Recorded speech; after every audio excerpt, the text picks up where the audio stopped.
बिस्मिल्लाहिर्रहमानिर्रहीम। अस्सलाम वालेकुम नाजरीन। हमारी आज की वीडियो एक ऐसी चीज़ के हवाले से है जिसको खानों के साथ बहुत ज़्यादा इस्तेमाल किया जाता है। आप यकीनन उस चीज़ को अच्छी तरह जानते हैं और वो है खीरा। आज हम आपको खीरे के बेशुमार फ़ायदे से आगाह करेंगे, लेकिन वीडियो शुरू करने से पहले अगर आपने हमारे चैनल को सब्सक्राइब नहीं किया तो प्लीज़ हमारे चैनल को सब्सक्राइब करें, वीडियो को लाइक करें, शेयर करें।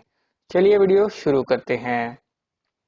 खीरा नबातात के मशहूर ख़ानदान का ऐसा रुकन है जो कि दुनिया के अक्सर ममालिक में बड़े शौक से कच्चा खाया जाता है। ये एक बेलदार पौधे की सब्जी है। इसके पौधे की बेल या तो ज़मीन पर फैल जाती है या आसपास के दरख्तों पर चढ़ जाती है।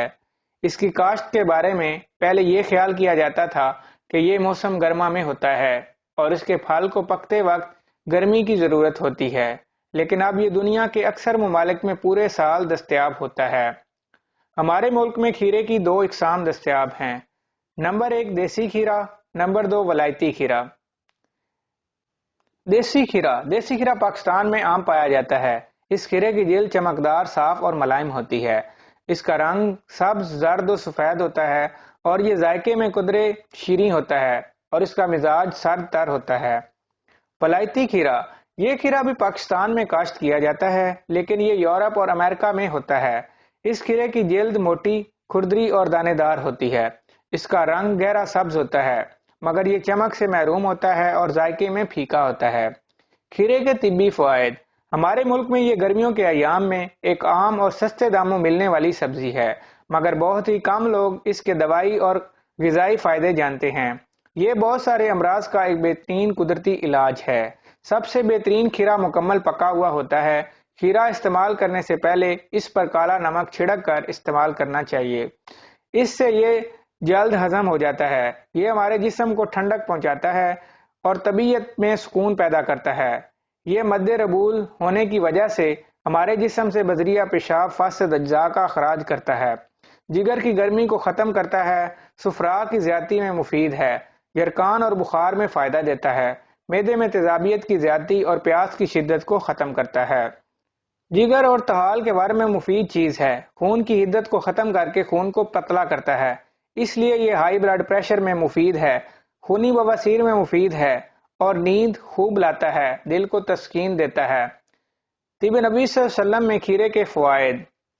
क्योंकि खीरे में ठंड की ज़्यादती होती है, इसलिए बाज़ मिजाजों और जिस्मों के लिए ये नुकसानदेह साबित हो सकता है। इसलिए इसको मुतदिल करने के लिए इसके साथ गर्म चीज़ भी इस्तेमाल करनी चाहिए। अगर ज़रूरत हो तो हमारे प्यारे नबी अकरम सल्लल्लाहु अलैहि वसल्लम खीरे के साथ खजूर इस्तेमाल करते थे। अगर खजूर ना हो तो मुनक्का और शहद के साथ खाना भी फ़ायदा मंद है।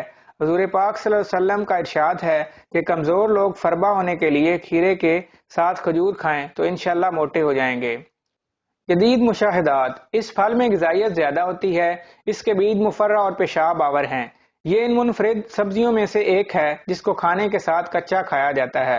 इसको छील कर उस पर काली मिर्च के साथ लीमू निचोड़ कर खाया जाए तो उसकी ग़िज़ाइयत में इजाफा हो जाता है। ये खाने को जल्द हजम करता है और भूख बढ़ाता है। इसके बीज निकाल कर छिलके उतार कर सुखा लेने के बाद पीस कर शहद में मिलाकर खाने से आंतों की अक्सर बीमारियां खत्म हो जाती हैं। खीरे के बेल के पत्ते सुखाकर पीस कर उनमें जीरा स्याह मिलाकर भून लेने के बाद पीस लें और चाय के चौथाई चम्मच के बराबर नाश्ते के बाद इस्तेमाल करें। इससे गले की सूजन उतर जाती है। लो के मरीजों को बुखार के दौरान खीरे के टुकड़े काट कर सर और चेहरे पर मलने से फायदा होता है। तिब्बे यूनानी में इसके बीजों का शरबत बजूरी बहुत मुफीद है और बहुत ज्यादा इस्तेमाल होता है, जो कि बहुत से फायद का हामिल है। अगर आपको हमारी वीडियो अच्छी लगे तो प्लीज हमारे चैनल को सब्सक्राइब करें। वीडियो